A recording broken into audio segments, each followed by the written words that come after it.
হযরত আবু হুরায়রা রাদিয়াল্লাহু তাআলা আনহু বর্ণনা করেন, আমি একদা রাসূলুল্লাহ সাল্লাল্লাহু আলাইহি সাল্লামকে বলতে শুনিয়াছি, আমার উম্মতের যেইখানে যেইখানে অজুর পানি পৌঁছিবে সেই জায়গা উজ্জ্বল ও চকচক করিবে এবং সেই অবস্থায় তাহাদিওকে ডাকা হইবে। কাজেই কেহ যদি তাহার উজ্জ্বলতা বৃদ্ধি করিতে চায়, সে যেন উহা বৃদ্ধি করিয়া নেয়। বুখারী।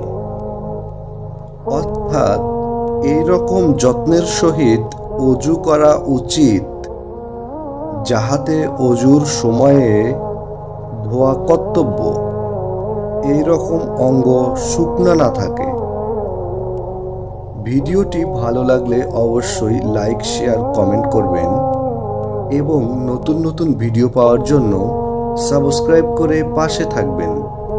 ধন্যবাদ।